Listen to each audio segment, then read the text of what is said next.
वज़ीर आज़म इमरान खान ने foreign funding case की ओपन समाअत करने का चैलेंज दे दिया। कहा, फॉरेन फंडिंग केस उठाने पर अपोजिशन के शुक्रगुजार हैं। सबके सामने आना चाहिए कि तहरीक इंसाफ और अपोजिशन की फंडिंग कहां से हुई। अपोजिशन जमातें बताएं उन्होंने पैसा कहां से इकट्ठा किया। चैलेंज करते हैं सियासी फंड रेजिंग सिर्फ तहरीक इंसाफ ने की। मौलाना फजल रहमान मदरसों के बच्चों को इस्तेमाल करके एनआरओ के लिए ब्लैकमेल कर रहे हैं। मौलाना फजल रहमान की अरबों रुपए की जायदाद कहां से आई। फॉरेन फंडिंग केस में पार्टी सरबराहों को बिठाकर केस सुनना चाहिए।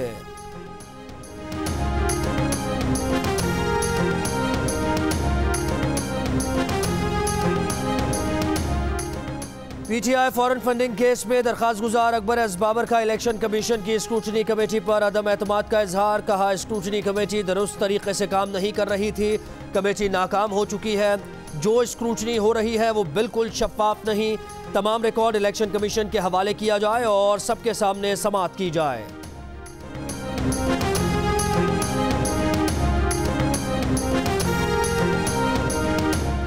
पीटीआई फॉरेन फंडिंग केस के फैसले में ताखीर के खिलाफ इलेक्शन कमीशन के सामने कल के एहतजाज के बाद पीडीएम ने याददाश्त जमा करा दी। एहसन इकबाल ने कहा कि पीटीआई भी मुस्लिम लीग नून और पीपल्स पार्टी के खिलाफ पर्चे काट रही है।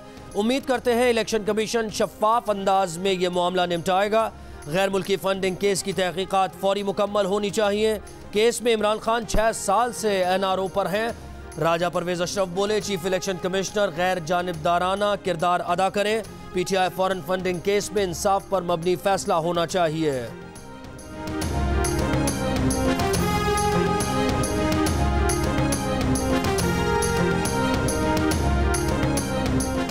वज़ीर आज़म इमरान खान का जनूबी वज़ीरिस्तान में इंटरनेट की 3G और 4G सहूलत आज से शुरू करने का ऐलान। कहा, भारत इंटरनेट के जरिए वज़ीरिस्तान में इंतशार फैलाना चाहता है।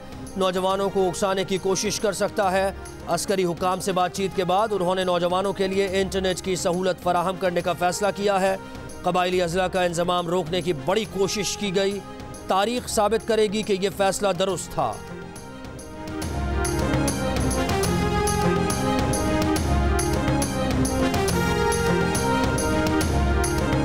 अपोजिशन लीडर मियां शहबाज शरीफ कहते हैं कि उनके खिलाफ लंदन से खबर छपवा कर पाकिस्तान को बदनाम किया गया। बरतानवी तहकीकात में उन पर करप्शन साबित नहीं हुई।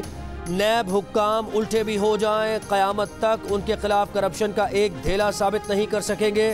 शहबाज शरीफ और हमजा शहबाज की मनी लॉन्ड्रिंग केस में लाहौर की एहतसाब अदालत में पेशी। अदालत का हुकूमती बोर्ड में शहबाज शरीफ के ज़ाती मुआलिज को शामिल करने का हुक्म। शरीफ खानदान के खिलाफ नैब के एक और गवाह का बयान रिकॉर्ड। मजीद समाअत 26 जनवरी तक मुलतवी।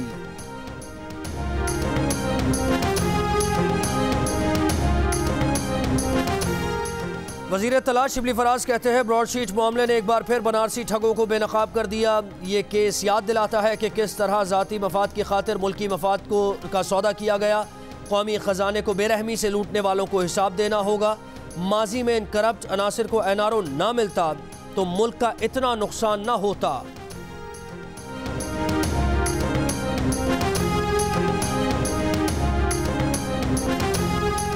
नाअहली केस में इलेक्शन कमीशन की फैसल वार्डा को जवाब जमा कराने के लिए आखिरी मोहलत। फैसल वार्डा ने कब दोहरी शहरियत छोड़ी, ये क्या ताखीरी हरबे हैं कि आप हिदायत लेकर बताएंगे? आपको इल्म नहीं तो यहाँ क्यों आए? कमीशन का फैसल वार्डा के वकील पर इजहार बरहमी। चीफ इलेक्शन कमिश्नर ने कहा कि आपने माना है कि फैसल वार्डा की दोहरी शहरियत थी। पूछकर बताएं कि फैसल वार्डा ने दोहरी शहरियत कब छोड़ी। कोई कितना बड़ा हो, इलेक्शन कमीशन पर इसका असर नहीं। कमीशन मेरिट पर फैसला करेगा, किसी से मुतासिर नहीं होगा। केस की मज़ीद समाअत 9 फरवरी को होगी।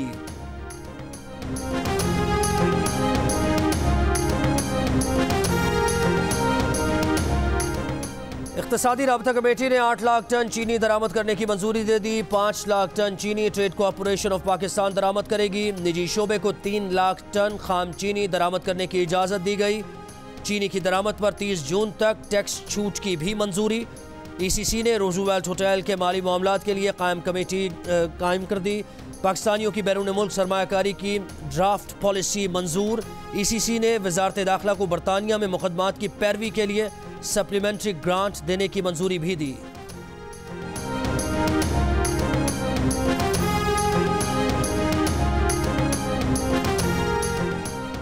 वज़ीर आला पंजाब उस्मान बुज़दार कहते हैं अटक से रहीम यार खान तक पूरे पंजाब में यकसा तरक्की यकीनी बनाएंगे। 2.5 साल में एक भी स्कैंडल का सामने ना आना एजाज़ की बात है।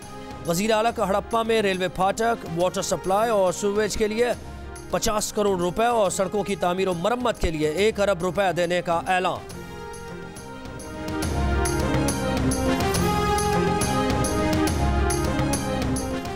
कुछ कुव्वतें नहीं चाहती थी कि सिंध में पीपी की हुकूमत रहे। वज़ीर आला सिंध के खिलाफ रेफरेंस दायर करके सिंध हुकूमत को हिरासा करने की कोशिश की जा रही है। नैब न्याजी गठजोड़ की मजम्मत करते हैं। वज़ीर तला सिंध नासिर हुसैन शाह और दीगर पीपी रहनुमाओं की प्रेस कॉन्फ्रेंस। मुर्तज़ा वहाब ने कहा सिंध हुकूमत की साख को ख़राब करने के लिए ये सब किया जा रहा है। जो प्रोजेक्ट सस्ती बिजली कराची को फराहम कर रहा है उस पर सवाल पूछ रहे हैं।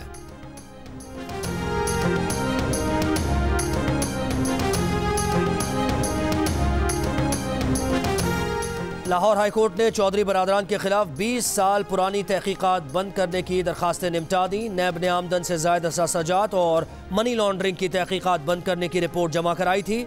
चौधरी बरादरान ने अपने खिलाफ तहकीकात को हाई कोर्ट में चैलेंज किया था।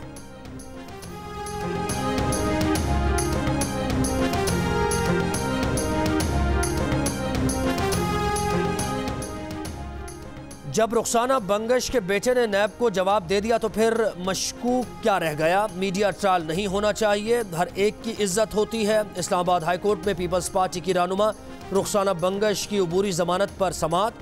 अदालत नैब डायरेक्टर पर बरहम। अदालत ने रिमार्क्स दिए कि कॉल अप नोटिस से मुताल्लिक तफ्तीशी ऑफिसर्स को सुप्रीम कोर्ट के फैसले पढ़ाएं।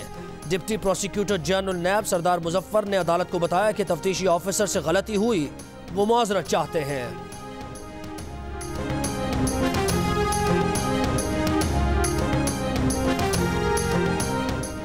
सिंध हाई कोर्ट ने फाइनेंस एक्ट 2017 की सेल्स टैक्स तरामीम को कल आदम करार दे दिया। सेल्स टैक्स एक्ट की शेख 3 और 4C कल आदम।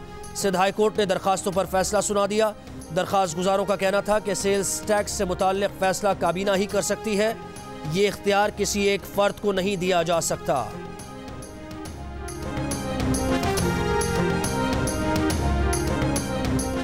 मुल्क में कोरोना वबा से मजीद 48 अफराद इंतकाल कर गए। 24 घंटों के दौरान कोरोना के 1772 नए मरीज सामने आए। National command and operation centre के मुताबिक 19 जनवरी को कोरोना के 39,604 टेस्ट किए गए। मुस्बत केसेस की शरह 4.4% रही।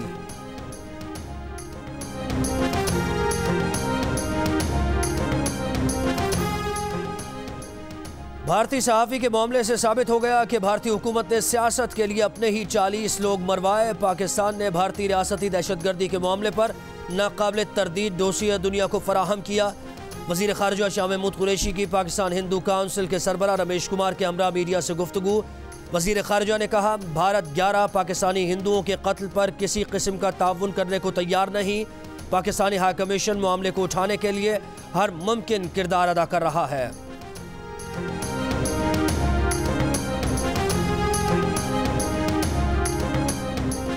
नौमुंतखब अमरीकी सदर जो बाइडन कुछ घंटे बाद ओहदे का हलफ उठाएंगे। तैयारियां मुकम्मल। जो बाइडन और नायब सदर कामिला हैरिस की वाशिंगटन आमद।